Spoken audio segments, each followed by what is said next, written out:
All right, so for my first question, do I have your permission to record this interview? Yes. Great. Could you please start by telling me your name, what you like to be called, your occupation at the time, and then where you are from? Sure. I'm Laz Nyitrai Jr. I currently today in 2026, I am a warehouse facilities manager for Williams-Sonoma, which has 3 large warehouses here in South Brunswick Township. I've been with Williams-Sonoma full-time since 2020 after retiring from the South Brunswick Police Department, where I spent a 24-year career beginning in 1996 and retiring in 2020 at the rank of lieutenant. Okay, good. The rank I was going to ask, because in the video I want to make sure it's labeled properly. Your career working in law enforcement, was this always the path that you saw for yourself? Yes, when I was about 5 years old, I'd had a tour of Colonial Park in Franklin, Franklin Township, and Franklin Township in that park had a county police department, and my dad took me for a tour of their police headquarters and one of their police cars, and it was at that point like I knew that being a police officer is what I wanted to do. Gotcha. And then how did South Brunswick come about? Was that the town that, I know speaking with a lot of people, it's first job, immediate job, got to take it. How did you end up in South Brunswick? Working for South Brunswick Police through the 80s and 90s, South Brunswick had one of the top reputations in the state as a place to be a police officer at. In parallel to that, my father was a teacher and a coach at South Brunswick High School starting in the 60s all the way up through the early 90s. The chief at the time, Mike Paquette, growing up, had been one of my father's wrestlers. I had applied here and applied several other places and actually came very close to being a Princeton Borough police officer, but South Brunswick came in and offered me a job right ahead of them, and the rest is history. Gotcha. Then what did your dad teach and coach here? He started the varsity soccer and wrestling and track programs in the 1960s. He was a phys ed teacher for 30 years. Oh, great. That's also, I mean, going on to that, was like sports part of your life growing up? It was part of my life. I played mostly soccer and also baseball growing up, but my sports experiences wound down as high school wound down. Gotcha. This is something that had come up in a previous interview. Was there a sense of like being involved and being around sports that maybe led you to looking into law enforcement as a career? I think the idea of working as a team and working for like a common goal fits into both of those categories. Was there any connections that maybe have led you to that?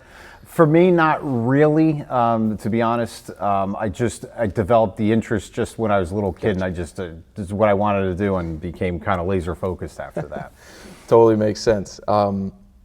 As far as South Brunswick, when you ended up coming into the township and working with the police department, was there anything that stuck out to you on that experience of applying, doing the tests, doing all of that? Was there anything that stuck out that maybe differed from other police departments that you maybe have known about at that time?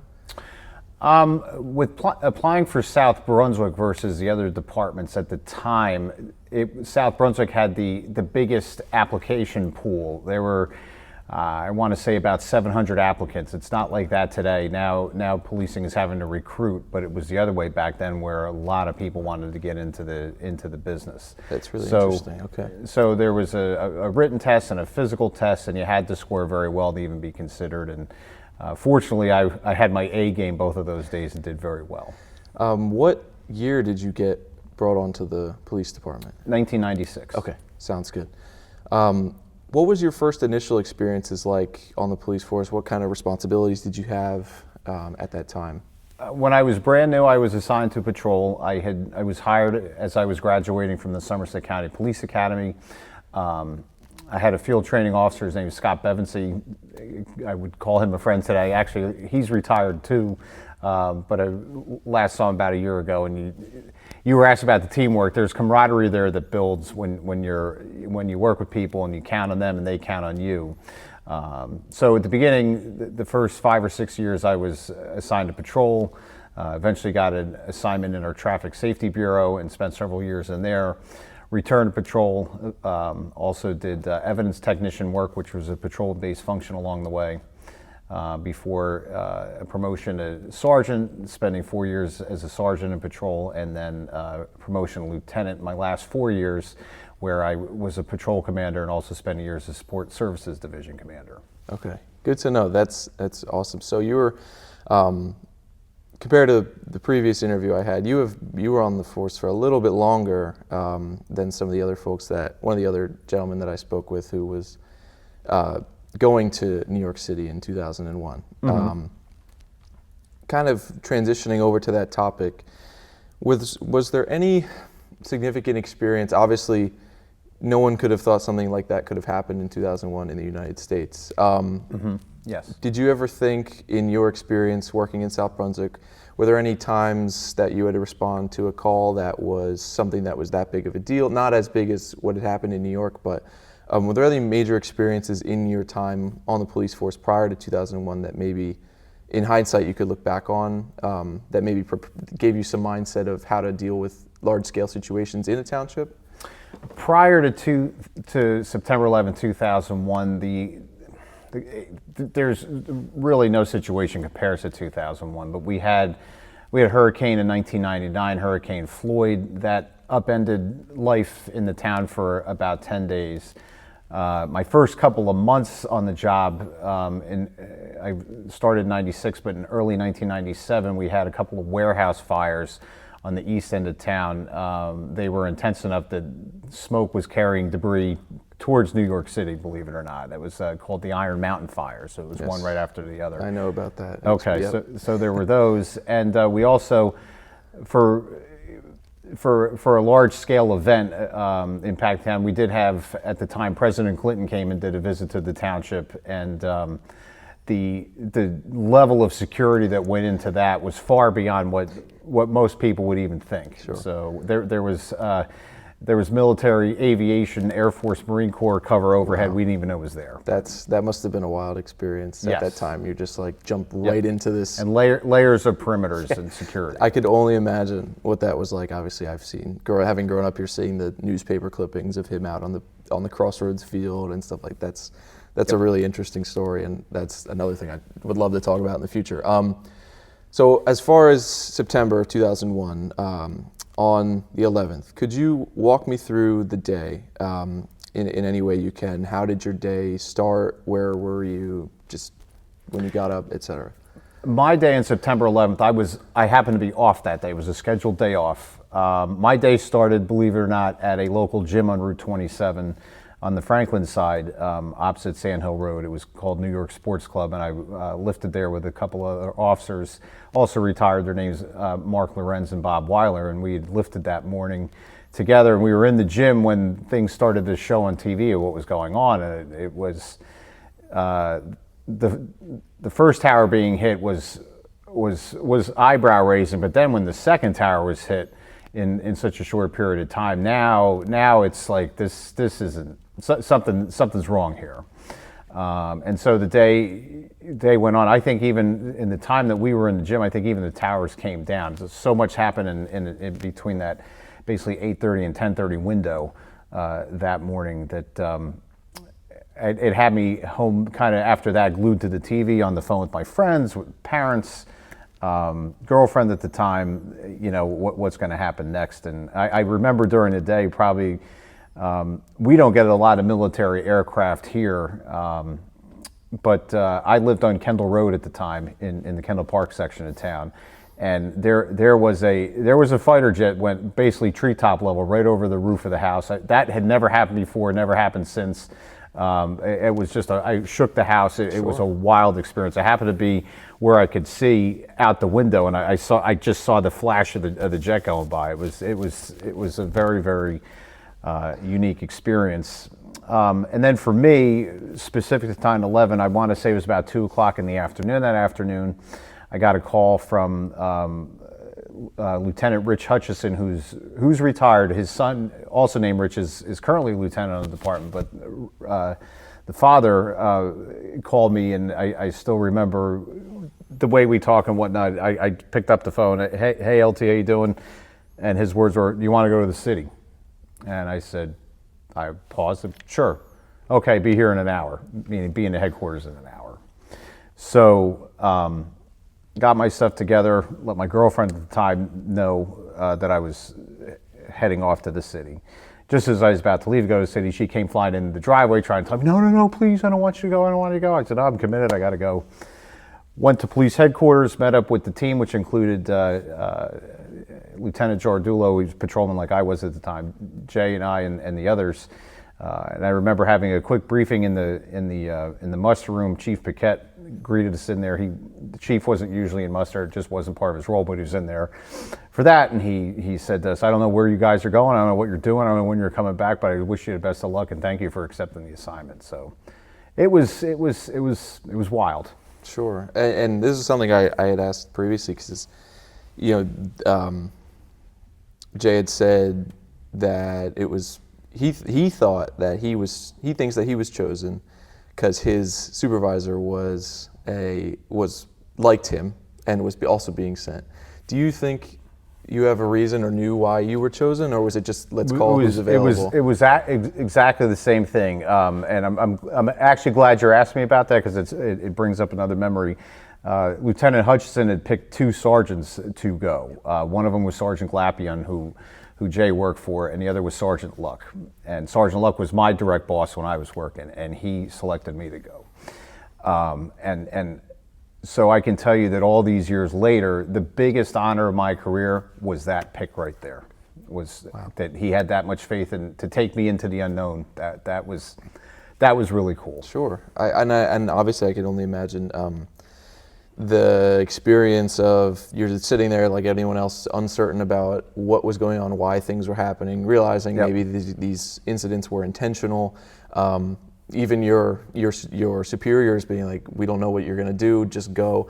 Obviously, I have learned now that you guys, many departments in the county were assembling like a task force to go together. So it seems like it was, let's just make sure we can get bodies there and figure it out from there. So you were picked, you guys went down to the station and I would also like to give a little bit of credit to the rest of the agency because being picked and getting to go that afternoon and the days we were back there was internal rumblings. That's not fair. I wanted to go. I'm senior, but the message was everybody wanted to be involved, and it's a credit to all of us that do the job. Sure. No, and I totally understand that, and I can imagine that the story I know goes you went to probably Middlesex County. I think it was like Fire Academy, and then got on buses in Jersey City over.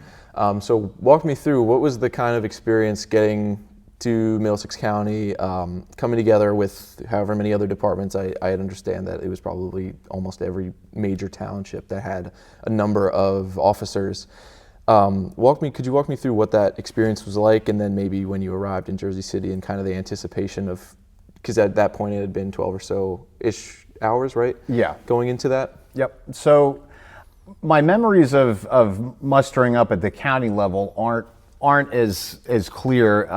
My memories kick in again. I mean, we met at the Fire Academy. There was a briefing in the room.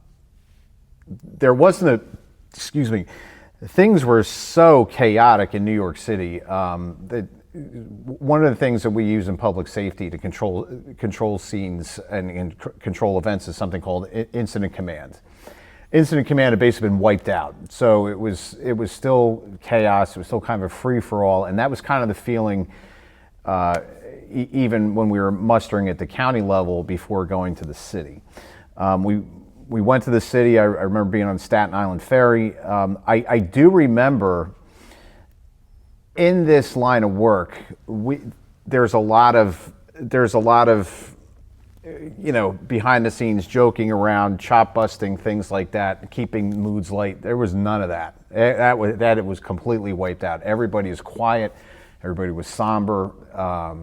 That's a memory that I do remember. The tone. There was no. You may have seen some photos. Nobody's smiling in any of those photos. But that's probably the mood is probably the thing that I remember the most. Sure. And then taking the ferry and getting into the onto Manhattan Island, I would best describe that to you as a movie set because the power was out, There's nobody around. It's quiet as we're getting off, and we're just walking for blocks and blocks till we get closer. And then you have, kind of portable power generator and whatnot as you get up around ground zero. I have to give Sergeant Glappian a lot of credit, because there was a lieutenant from some other department.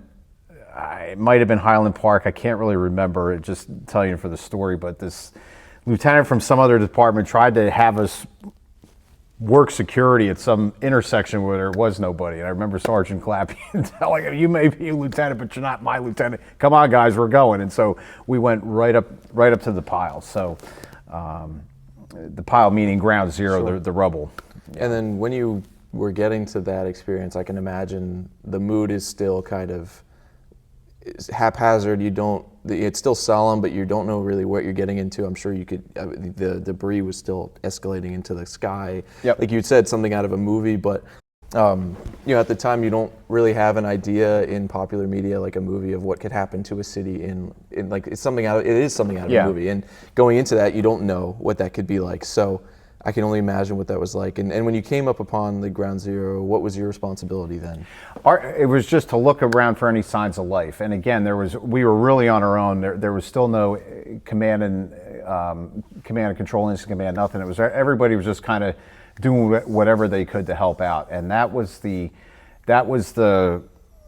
modus operandi through the night. Okay. It wasn't until daylight the next day that you started to have some command structure to what was going on.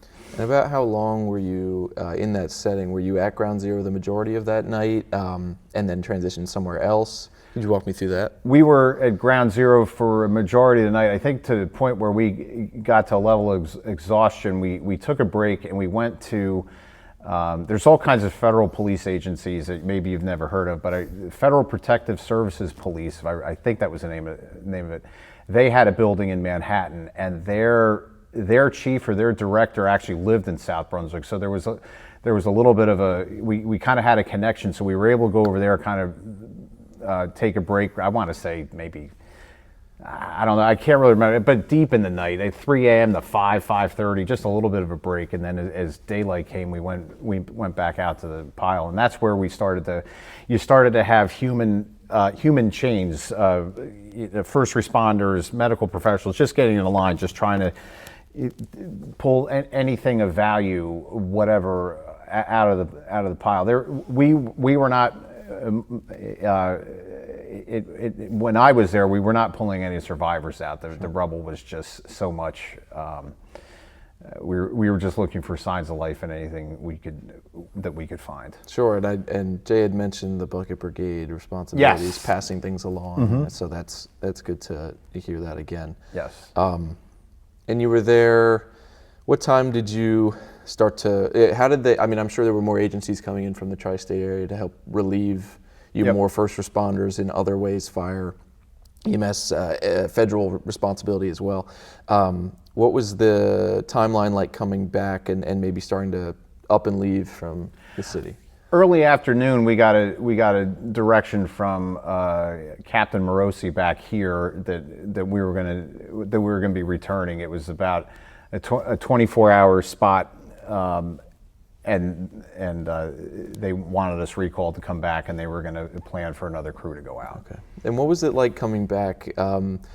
Did your responsibility have you come back here to the township or go home? Was there anyone you remember speaking with about your experiences, or any responsibility that you remember what it was like coming back and maybe having this heightened sense of responsibility now? Well, in that afternoon, I remember as we walked back the way we came in, and as we got back towards the ferry location, there were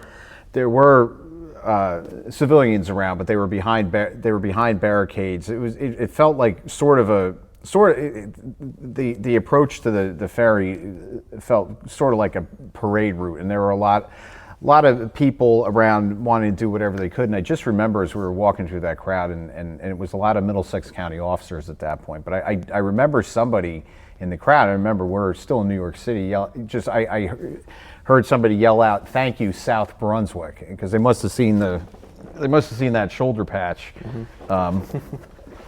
And that really, somehow, that one line, don't know who said it, but it was just something that really stuck out. That made me feel pretty good, just that someone in New York City noticed that, people from a little distance away were coming out to try to help anyway. And then when you got back to town, I mean, you can only imagine the exhaustion, the overwhelming sense of everything that I'm sure you're experiencing. Yep. Was there anything in your responsibility now, still as an officer who had more experience, I think this may differ compared to some other interviews I've had, did your responsibility home in your experience following the events on the 11th, did that change? I know there was some sense of, let's make sure the high value areas of town are protected, make sure we're checking all of those. Did anything in your responsibility as an officer change at that time? I was part of patrol at that point as a patrol officer on afternoons. Our proactive efforts to keep the town safe and like you said, specific locations got priority. If I kind of remember right, we prioritized different locations in terms of a threat assessment. So some areas got schools, for example, got a lot more police presence in what we call directed patrols, where we go over, ride through the areas, check the areas to make sure everything looked good. That went on for I want to say 6 months to a year after. Gotcha. And then did this ever influence, I mean, of course it influences the overall perspective, but your responsibility as local law enforcement in a town like South Brunswick, how did this experience maybe impact that?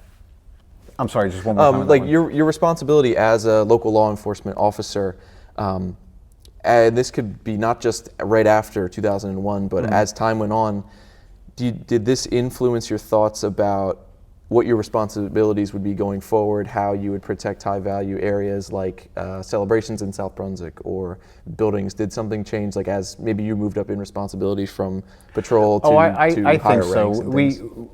Even though I had told you earlier that there were events prior to, such as President Clinton's visit that we prepared for, there was definitely hypervigilance after 9/11 to anything that we did here, whether it's a 4th of July fireworks events, high school graduations, other special dignitary events, of a governor, whomever.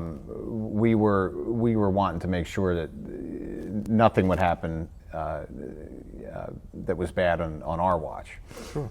And that's kind of everything from my end. I think we've covered it pretty well, and I want to make sure you get you out of here.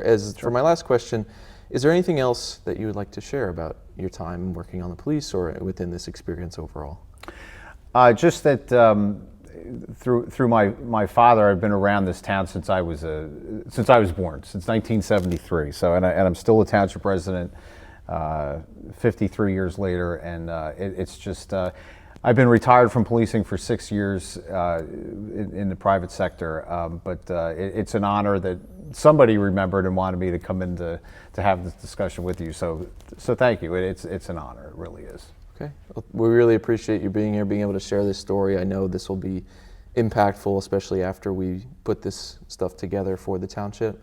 And I'm really excited and honored that you're willing to share your uniform and this experience with us. So thank you so much. Pleasure and honor. Thank you, Kelan. Appreciate it.